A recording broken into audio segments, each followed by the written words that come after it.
Hello, everyone. We're back with Ricky. It's been a few weeks. We missed you, Ricky. Oh, thank you. Yeah, where were you in Texas? I was in Texas. Yeah, I was in Austin.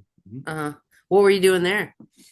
They flew me there to do an interview for a documentary and then be on the head coach's radio show Oh, for the football nice. team. Yeah. Not the assistant coach, the head coach.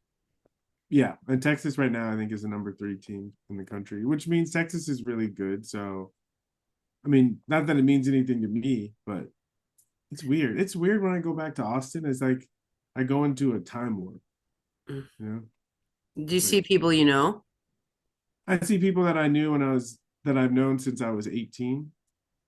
Yeah, And then when most of the people, how they know me in that town is from when I was 18, 19, 20, and 21. yeah. So it's strange. So did you talk to them about astrology?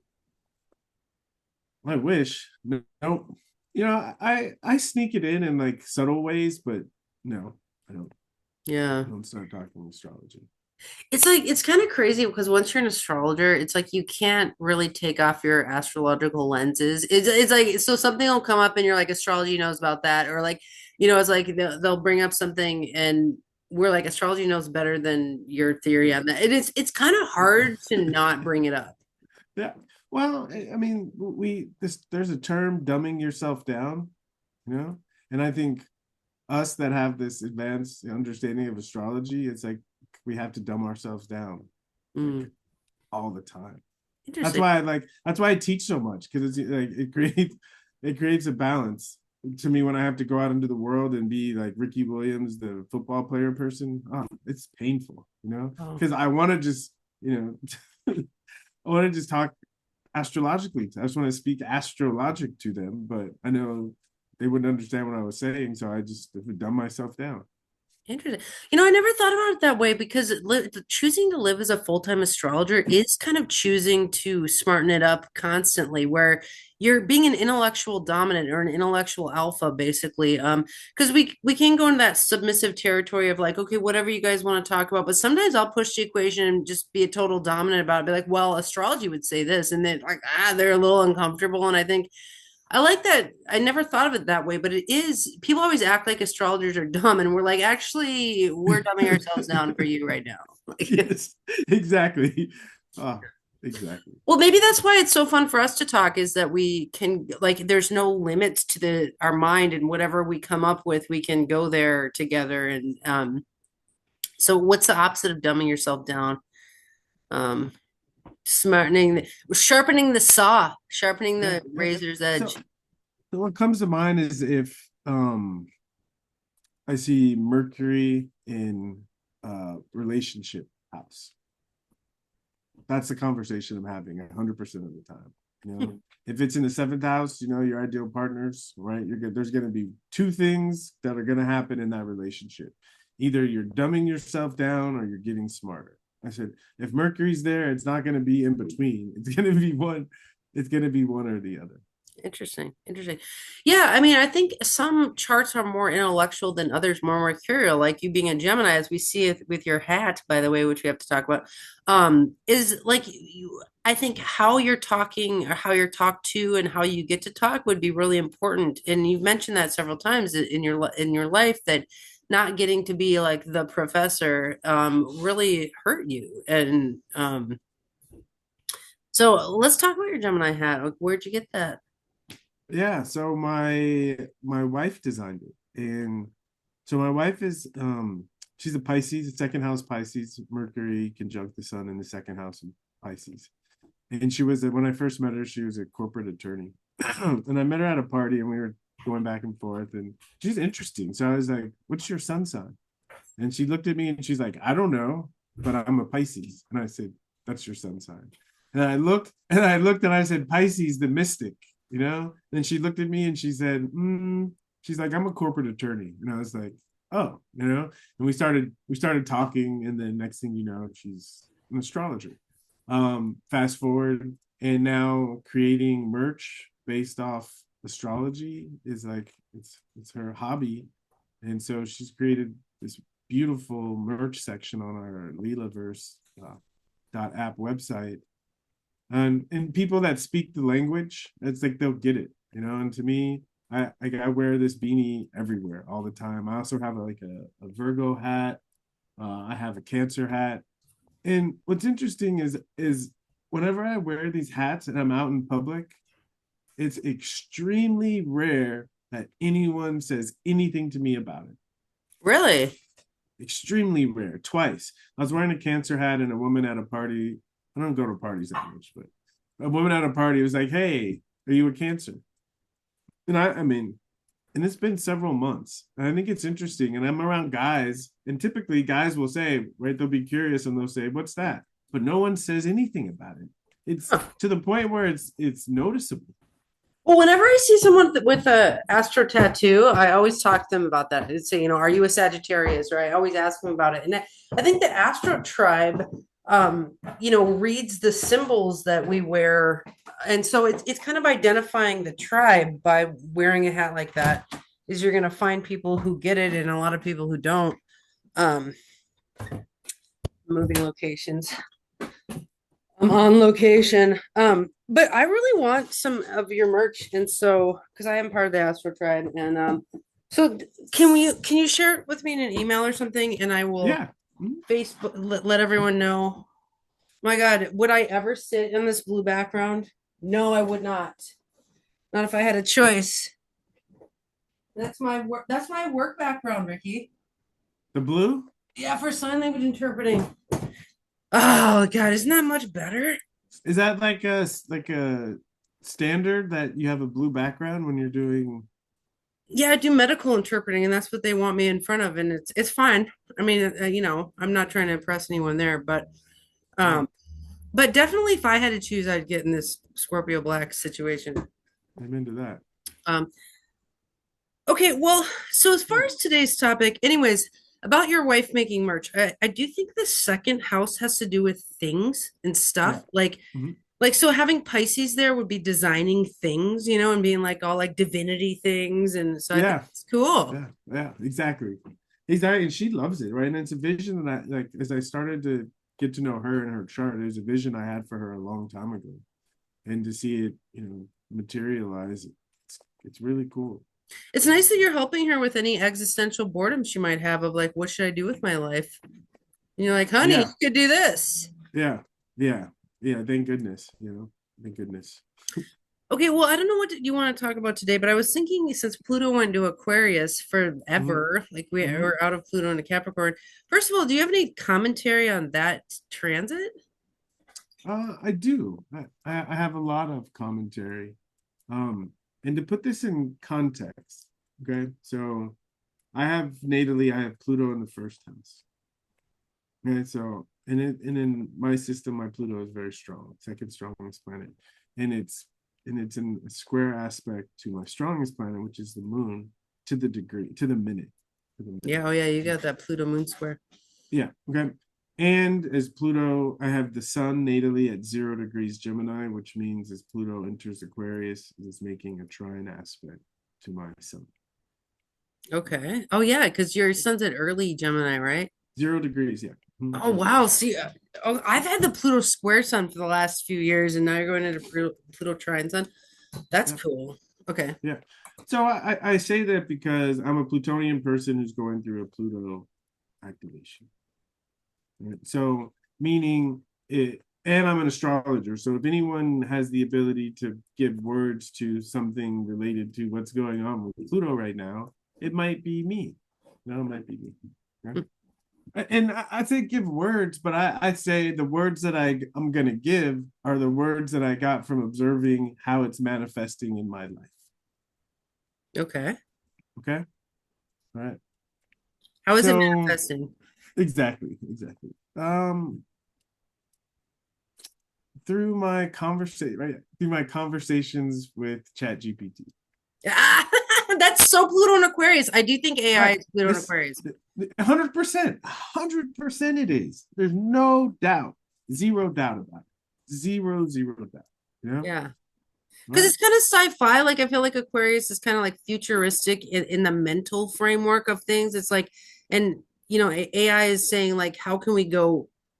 into the future and even advance the internet even more. And like it's so much of it is just yeah, and I think it is going to advance humanity intellectually for people who, I mean, depends. You're having it trying to your son, so we would say that that's a graceful interaction with AI, right? Like you and It's a ChatGPT are going to it's a get a lot. world changing. It's a world changing interaction.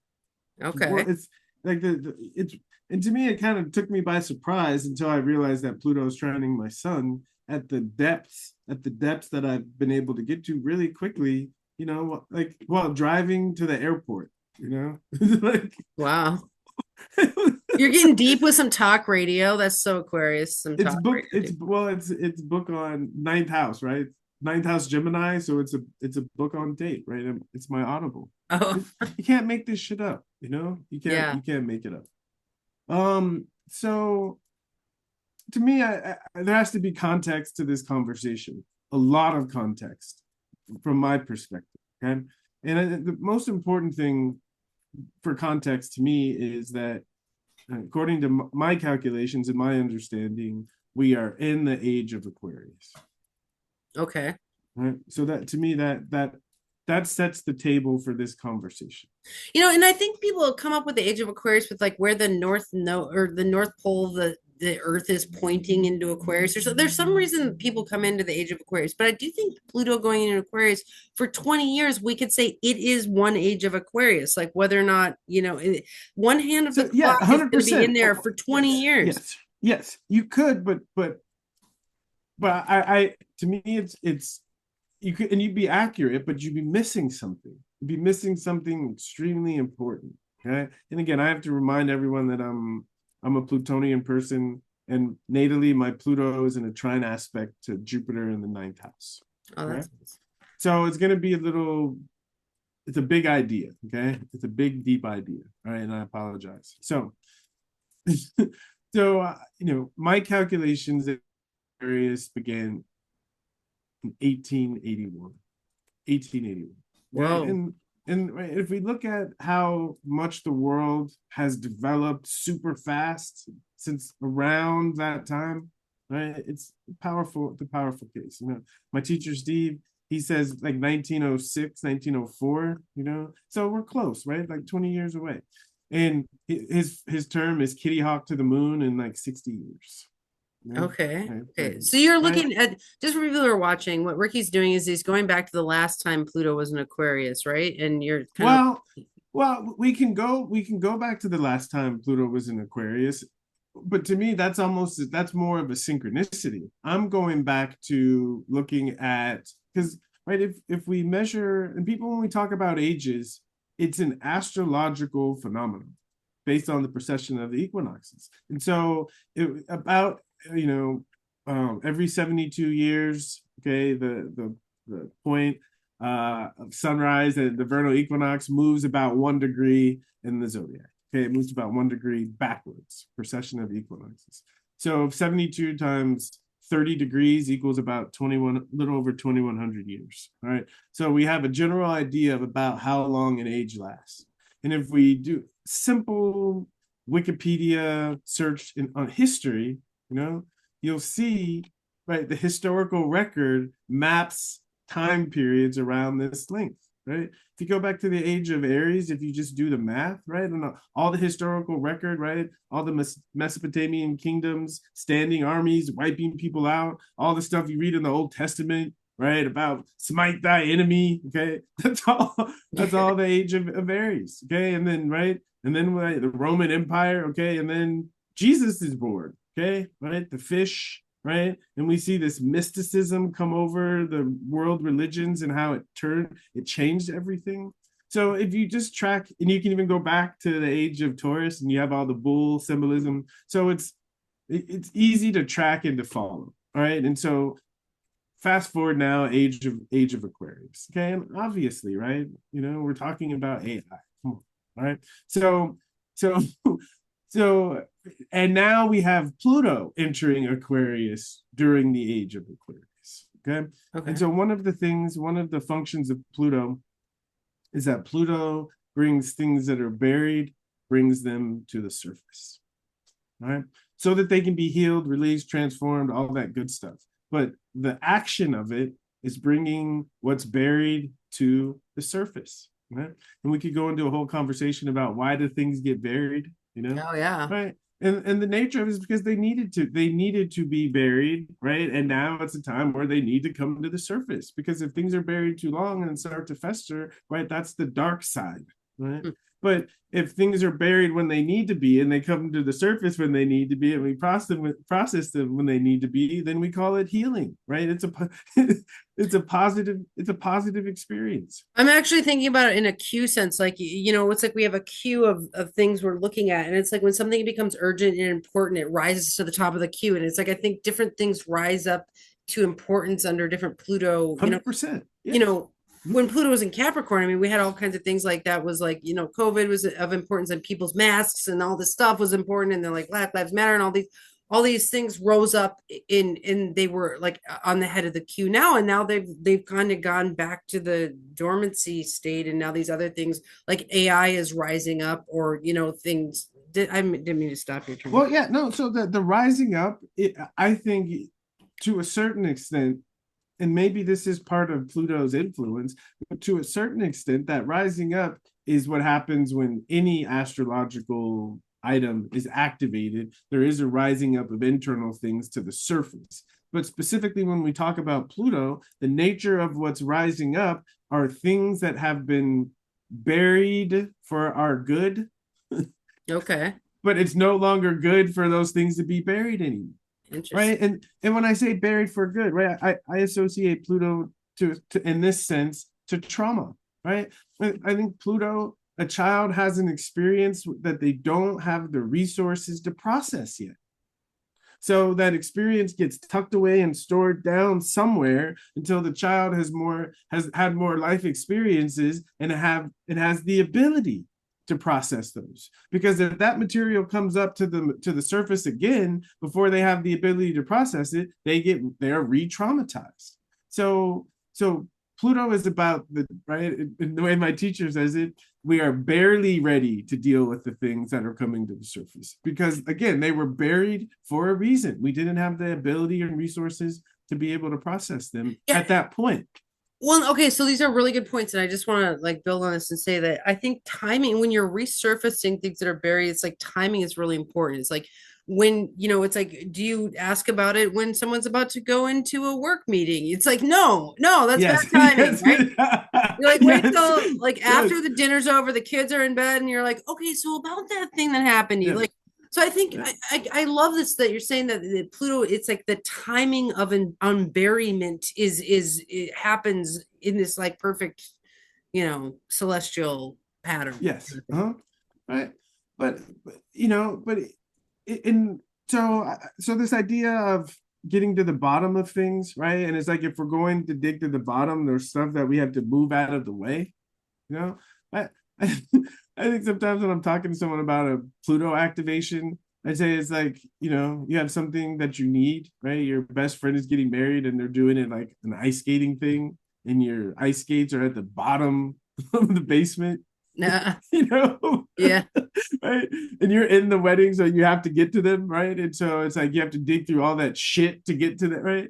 Oh, it's like interesting. it's like a Pluto time, right? There's something buried inside of us that we need access to, but in order to get to it, we got to get through all the stuff that's buried on top of it. So do you think Pluto and Aquarius is unburying things culturally? Because it's like Aquarius is a global sign. To me, it's like global air. It's like theoretical thought structures or like political. People always say it's political, but I think it's like thought structures. It's a fixed air sign. So it's like how things are structured is becoming unburied, and we're saying like, um, I mean, I don't. What's that look like to have a cultural unbury? You know what I mean? Again, we have to remember, to me, that we are in the beginning of the age of Aquarius, right?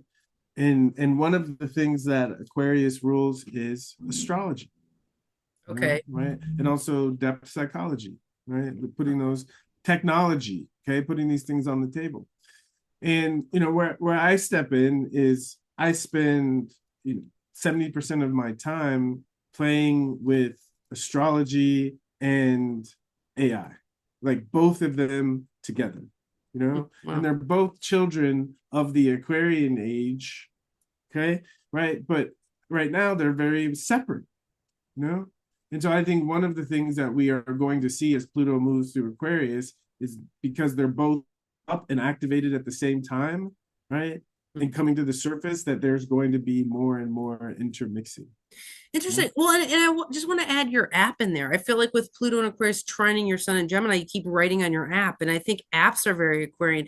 One of the biggest app makers I know is a Scorpio rising with Mars and Aquarius ruling his chart, Yeah. Yeah. square the moon in Taurus. But like he builds apps like crazy. And it's like I do think apps hit that mycelial thought structure, like we were talking about memes, which are contagious thought forms. I mean, I do think Pluto and Aquarius is going to bring contagion of thought forms into Yes. the fore.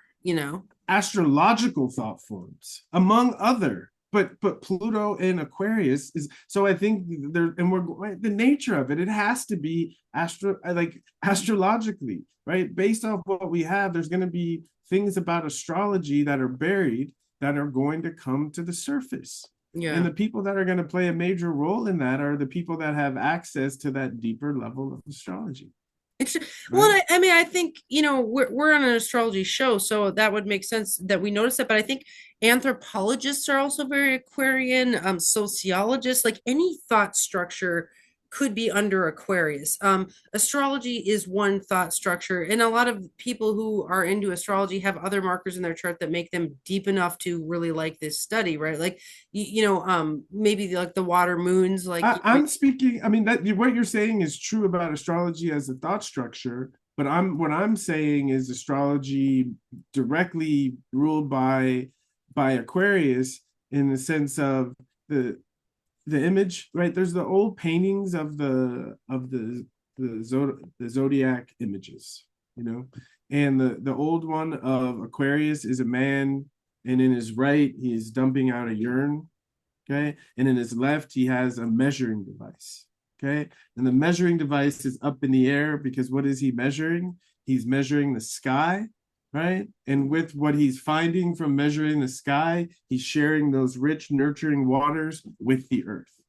what was that, the water bearer image? That's the water bearer image, Oh right? my In his left hand, he's measuring the sky. So I mean specifically, right? Yes, as a thought structure, yes. But the ability, right, the wisdom that can come from measuring the sky, right, and even the idea of where did our thought structures come from? Right? We don't have to go down there, but yes. So there's a direct connection, and I think these things are going to start to bubble up to the surface, right? God. And they might even find things buried in the desert, right? There's going to be stuff that comes to the surface. So you're saying, and I'm not mad at you for this because, like, come on, we're astrologers, but it's like you're saying there's going to be a cultural resurrection or of astrology in this time.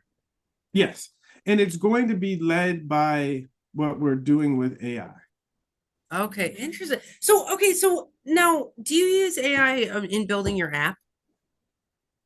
Yeah, yeah. So I'll have ideas and then I'll write the code and then I'll spit it into AI and it'll give me suggestions for how to make it better. Oh, interesting. Okay, okay. So AI. So I do know some. There's this one astrologer. I don't know if you know him, Treeman Anderson. He's on Facebook all the time, but he's constantly using AI and astrology. And I don't know what's in his chart if he's an Aquarius or whatever. But so what other astrologers are you seeing starting to use AI? I don't, I mean, there's a few, but I haven't had conversations with them. So I have no idea how they're using it. The way that I'm using it is, I'd love to teach, and it's easier to teach a chatbot astrology than it is to teach a human. Oh, really? Mhm. Wait, like how so? Give me an example. Well, because when you're Do you talking ask to it the right questions? but I'm teaching it, right? That's what I'm saying. So the normal chatbot already knows enough. It already knows all the conventional astrology. It knows all of it. Planet, right? Different systems. It has that basic astrological foundation. So already, right? It's rare to find a student that has that kind of memory to be able to hold all of those concepts, right? They're rare, but they're there. But the models can do it. But the thing is, like what I do, I call it astrologic, and I'm not teaching astrology. I'm teaching someone how to think astrologically, and so I just give inputs, and I tell, and I have to remind the chatbot over and over and over again because it tends to revert back to conventional astrological thinking. So I have to set parameters and rules for how to use the symbols, and I have to keep reminding, and then I have to show it examples of what I mean. Mm-hmm. Interesting. Mhm. Huh. Do you teach your students to use it? It's to a point where it knows more astrology than than the students, and so it would be tricky. I'm Interesting. trying to create a model that can speak with the students. So my teacher, he teaches a technique of looking at the south node and creating a story, you know. And I've been able to train an AI model to take in someone's chart information and to return a story, Hmm. and that's pretty cool. Interesting. Well, okay, so one of the things about Pluto going to Aquarius is that people who are listening to us, if they want to participate with their own chart, they could say, what house is Aquarius on for them? And just say, like for you, Ricky, are you committing to being obsessed in the house that Aquarius is for you? Like I guess I give Pluto a little bit to obsessions and kind of intensity experiences as well. Well, again, I'm a Plutonian person, so It's it's your sixth easier. house, It's isn't more it? natural. It's in my fifth, but yeah, it moves into the sixth house. Okay, yeah. Because like I I wonder use if that's for you is possibility. like getting obsessed with your work groups and maybe you'll have lots of work groups for your app and like teams. You already work with teams and things like that. But a lot of Virgo risings work in team formation. Mhm. Like a lot of computer programmers have Virgo rising actually, and a lot of it's like the teamwork they do with Aquarius on six. I see them do it all the time. I live with a Virgo rising computer programmer.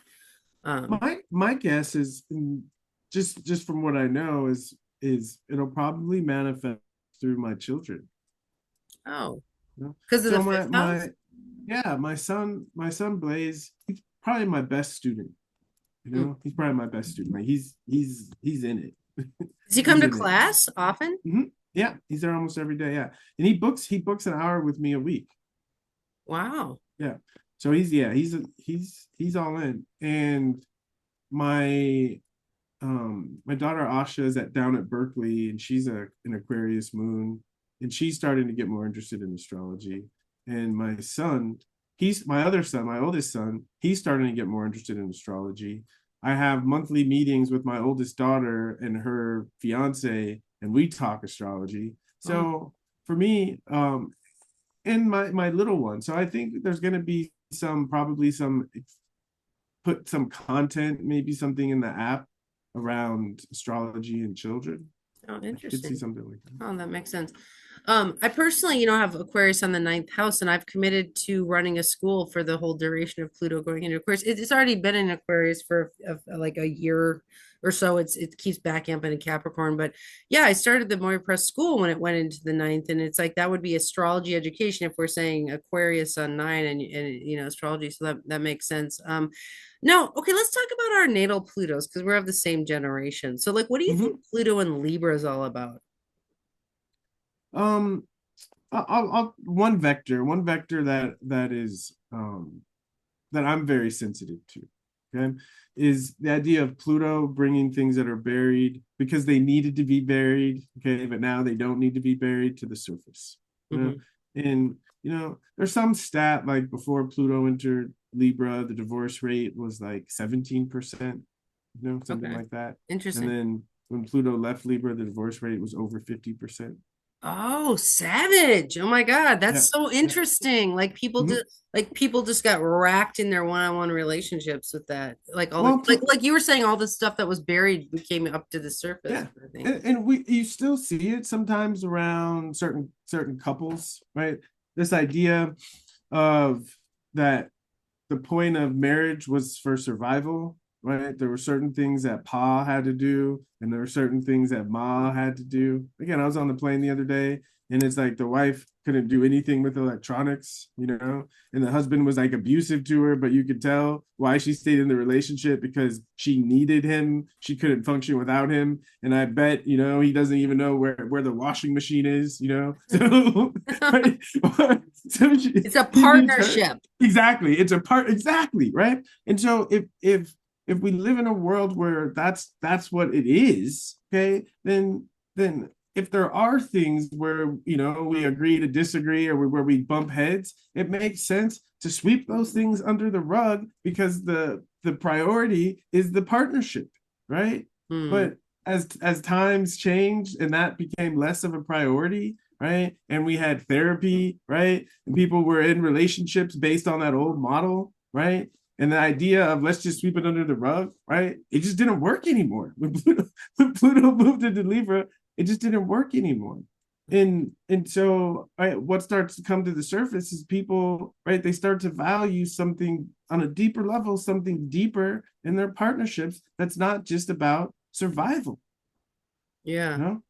Right. Interesting. And so I think the result of that's what was going on in the world, but the result of us kids that were born and having our youth around that is, at least for me, right? If it wasn't our parents or our aunties or uncles, or it was our neighbors or someone, is we saw marriages like breaking up and not in beautiful ways, Yeah. right? So one of the things is, right, the gift I think we got is that inside of us, right, more than the generations before, there's a deeper need for something more in our partnerships, but also there's the wound of not really trusting that it's gonna work, right? Interesting. Interesting. Because Well, okay, so I'll just build on it from what I see in our generation is and I have the Pluto North Node conjunction in Libra, so like I really have been watching that part of my chart forever, 25 years, and like I get obsessed with partnering up with people. Like you have the Pluto in Libra too. So like you and I are obsessed with meeting up on Wednesdays. It's like, is anyone watching? Like we don't know, but we're like, we're gonna meet up. And then like sometimes they'll suggest that like maybe we don't need to meet. And you're like, I'll be there on Wednesday. Don't even try to do it. And I'm just like, but there's something about the obsession with co-creation that is beautiful for Pluto and Libras. It's like co-creation is true equality also, where it's like one of us doesn't over talk the other person. It's like, see how you're listening while I'm talking, and then as soon as you start talking, I'll be quiet. It's like the Pluto and Libras are like do this great dance of co-creation, and it's the obsession with seeing what alchemy can bring is there's something beautiful about our generation. A lot of partnering up to do things, whether it be like two-piece bands, to like conversational content like you and I are doing. Whatever house you have, like Pluto in the second house, I've seen people partner up and do monetary, like ventures or what have you. Pluto in the third house in Libra, they're really into nonviolent communication and they partner up to communicate intensely. And so we're following the Uranus in Libra generation, which came through and is kind of more like explodey around they were the ones relationships. that were divorcing, yeah. Yes. They were all the ones that were divorcing that we watched, right? Yeah. But this idea of when I combine Pluto and Planet of Death and what happens after with partnership side, the balance, the need to me, right? This deeper sense, right? We might use the word soulmates, right? And my definition of soulmates is when we're working with someone and we have this sense that what we're doing together is going to survive, right? Our physical existence. Interesting. Like beyond, like there's some, yeah, like someone said that anytime a relationship comes together, a magical, element is ready to open up. Like basically, I think our generation gets that is like get like I do a lot of scheduling of partnering up with people, and it's like because we're going to provide a container for this like magic to grow, and then it's going to survive when we die and like all these things, and like we acknowledge that we can't do certain things on our own, right? Like without the co-creation, like that magic's just not going to happen. Yeah, sex, right? And I don't mean in the physical way, but that's the energy of sex. And in some esoteric traditions, Libra is the energy of sex, right? That you need two, right? You need two. Uh-huh. too, right? Balance Debatable. enough. No, I'm just sometimes it's fun, Well, Ricky. Come on. well, but I'm talking about I'm just kidding. to create the child. I'm talking about the right. That's the model, right? Is the Right. creative thing because that's what you just described. Two people come together and create a container for something that's going to live longer than they are, right? Oh That's yeah. the right. So this creative idea, in order to be creative, okay, we need positive and negative, right, working together. So Yeah. we do need this, and for us, yeah, like you said, we're obsessed with it because I think when Pluto, right, what's on the other side, wherever our Pluto is, it's where we have the ability to bring something into this world that exists on the other side, that's related to the other side. You know, that's why it seems from the earthly perspective that it's obsessive. But I think from the other plane, that's just the norm. You Hmm. know, like so when we talk about Pluto, it's tough to talk about Pluto because it's a dimensional influence, and we see this right. It's transdimensional. We see this in the synchronicity of Pluto was a planet, and then they realize, oh, there's all these other objects, trans Neptunian objects beyond Neptune. So do we call all of those planets, or do we say that Pluto is now a TNO and a dwarf planet? Right, that because it was right on that threshold, and even the orbit of Pluto, it comes inside Neptune's orbit, and then it goes out beyond. So it's really this place that's on both sides, and it allows us to bridge across from this world to the next. Yeah. Well, yeah, so we're basically bringing something otherworldly to the table in our hour together here. But okay, let's take a little bit of a look into the Pluto and Leo generation and how they teach astrology versus our Pluto and Libra generation, right? Like the Pluto and Leos were classic for their PowerPoints where they just stand and it's like a kind of like a one-way. Pluto is like I'm obsessed with my own idea, which there's a lot of feminism that happened in that generation, a lot of strength happened in that generation. I'm not negativizing it at all. They had Neptune in Libra actually, so they actually did a lot of like equality and partnering up too as well. Drugs, yeah. Yeah, drugs. But I feel like the our Pluto and Libra generation is really getting into conversational content where you and I are pairing up to like teach certain concepts as a duo, and what that takes away is the kind of Leonian aspect of just standing there talking at some, it's like we're not monologuing, we're like dialoguing, and Yeah, I think that's interesting. I'll say, because both of my major astrological mentors were Pluto and Leo generation, you Mhm. know, and they were both like preachers.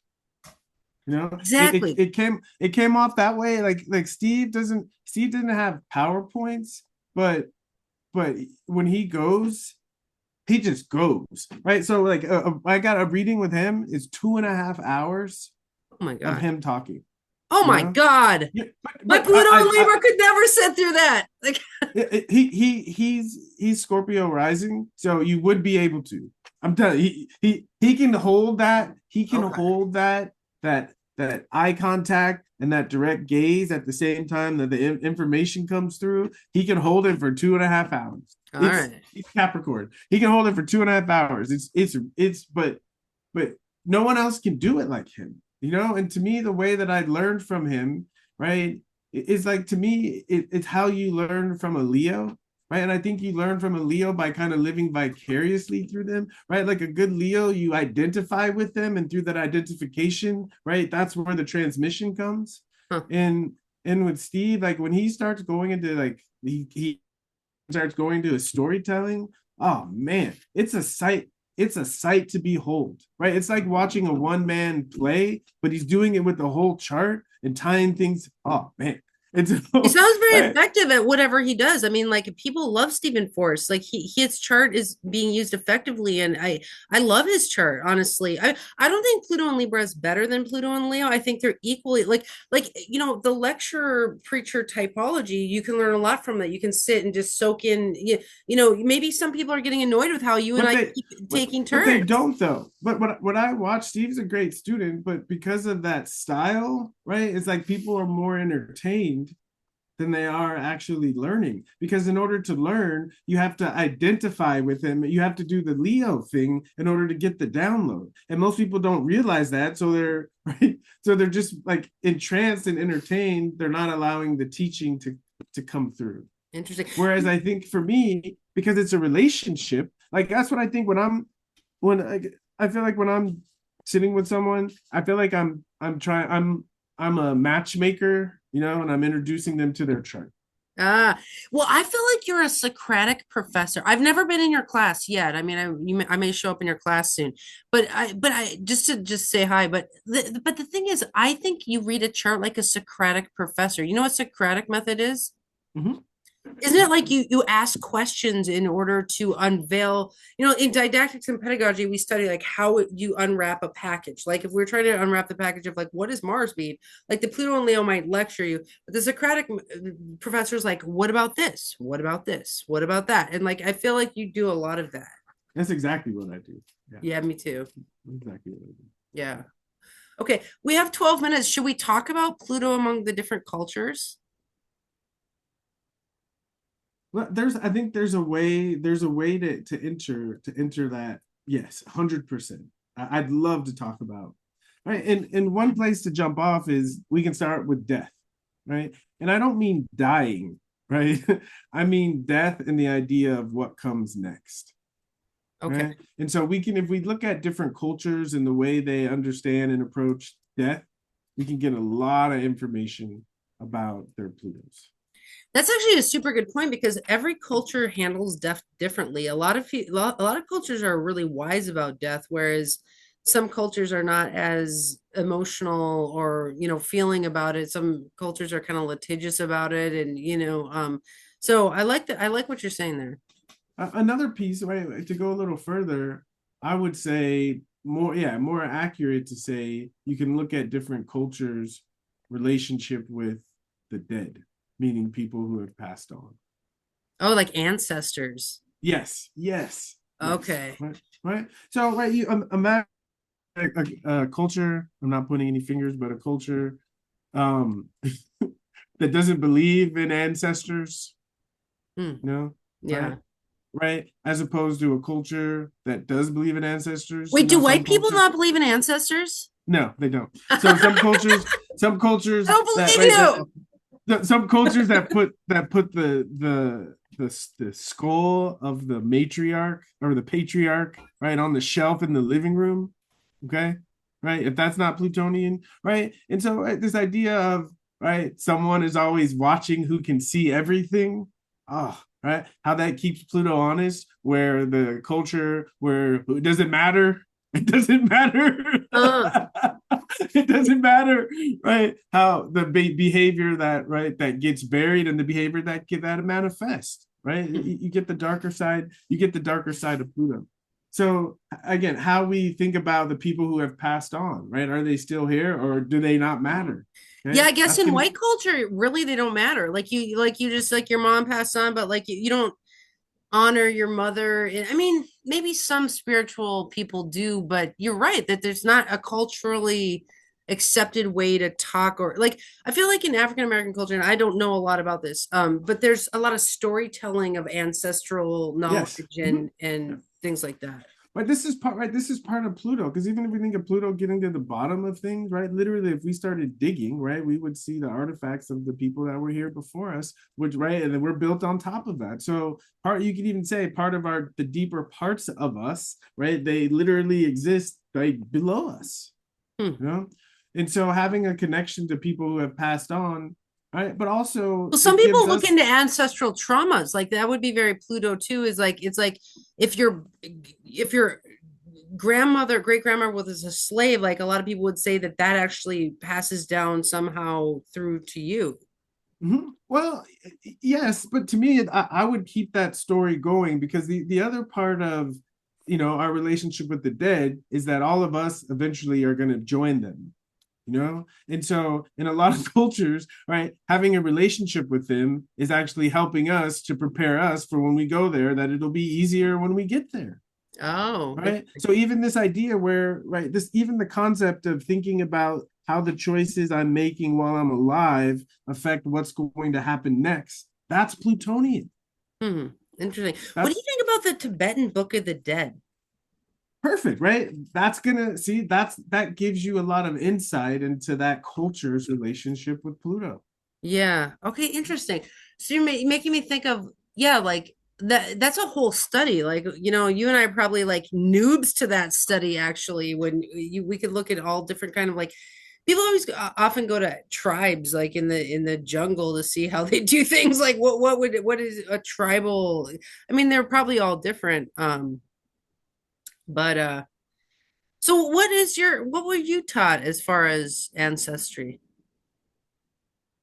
Well, it wasn't really. Part of what I was taught is ancestry, and this is part of the African American Pluto wound, right? Is that what is most obvious about our ancestry is that we were property. That's Oh yeah. specific. That's specific in the African right? It's not only, but it is specific to African Americans. That part of where like the core root of where we came from, right? So, but it also forces a Plutonian perspective.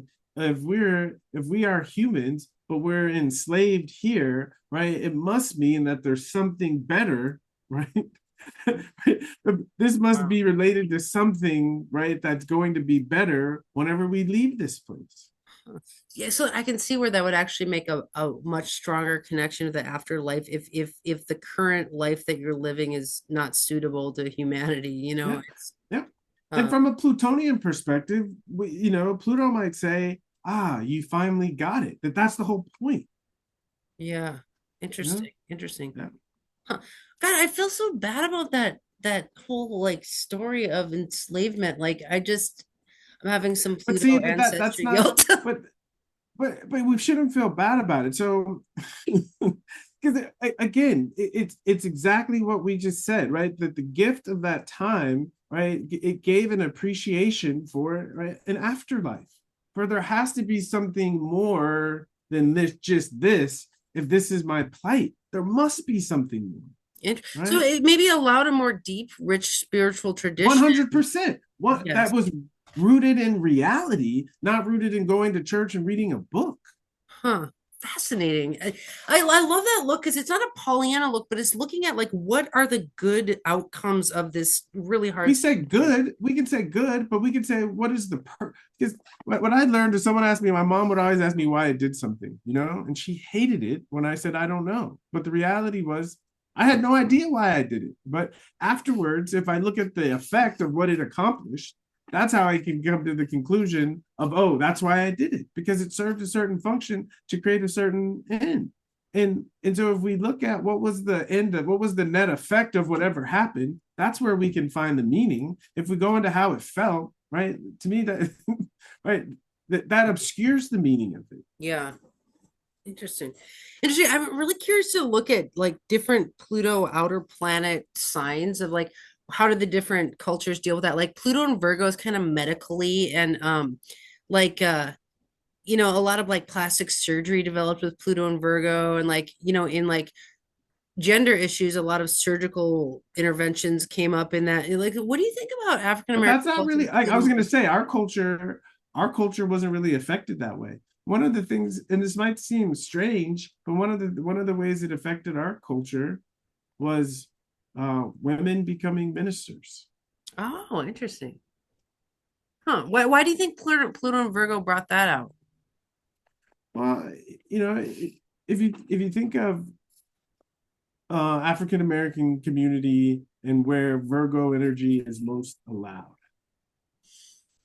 Hmm. right? Church, Okay. Oh, because like kind of clean and pure, kind of. 100%, right? Yeah. But also slavery, right? Also slavery, right? Yeah. So if we were just talking about Pluto and Virgo, we might say slavery, right? So we could say anyone enslaved kind of has a Pluto and Virgo kind of feel to it. Just Huh. based off what I was saying, right? It's like I'm doing all this work, but for what, right? It must be for something in the next life. Huh. But also the idea of Virgo, right? Of the journey towards perfection, right? The process of improvement, of getting better. And if you, especially you go into black churches, it's like so much of that. Hmm. Yeah, I guess that Pluto is like always getting better, that Pluto and Virgo. I'm curious what the Pluto and Sag generations will do, culturally, because that's a really interesting cultural Sag, of like being obsessed with multiculturalism, or maybe that generation is going to be super um accepting of cultures because they're obsessed with traveling of the mind and spirit. Like, I don't know. What do you see? Do you have any kids in the Pluto and Sag I generation? do. I do. Yeah, I have a couple. Mhm. Yeah. Yeah, I have my kids in the Pluto and Sag generation, and she definitely never has had I would say racist bone in her body, but maybe, I mean, of course, some people say all of us are, but like, like, she always is hung with the inner city kind of culture. Like, yeah, she has friends of all types, and they don't even really deal with it. They just, I don't know. Well, I think part of the to me, Pluto is getting to the core of who we really are, but in order to do that, we have to overcome some kind of deep wound. you know and I think the my teacher, when he I don't love it, but it's useful. When he talks about Pluto, he always starts with the wound. So we think of a Pluto wound to Sagittarius is these kids don't have any religion. What do they believe in? Oh, interesting. Right, which fast forward to Pluto moving into Aquarius. Okay. Right. Yeah, what's the wound there? What's Pluto and Aquarius's wound? Well, we're gonna what we can see what is going to wound them, right? Is how we respond to AI. Wounded by AI. But part so we're out of time, but part of what I wanted to get to with Pluto and Aquarius is the story of Frankenstein. And I Interesting. think part of what we're going to see in Pluto, right, there's going to be emerging things, and it's what everyone's afraid of. It's not going to be what everyone's afraid of, but there's things that we don't understand about AI because we're moving so fast. Okay, there's things that we don't understand that's creating a Frankenstein effect, and we just are going to have to deal with that. Interesting. All right. Well, you dropped a bunch of bombs of wisdom on me today, and everyone who's watching. So, we're just getting started with this show because I was thinking I could make a card with a QR code to our playlist and take it to Norwalk. I love it. Just an idea. I So, love it. Yeah. thank you, Ricky. I missed you Thank you. last week. Yeah, I missed you too. Missed Oh, you too. that means a lot. Good. Cancer moon's gonna get attached to me because it's near 11th house of friends and it's trying my moon. And like one day I'll be like, wait, I'm attached to my friend Andy. Just you wait. Yeah, it's real. All right, I'll see you next week. All right.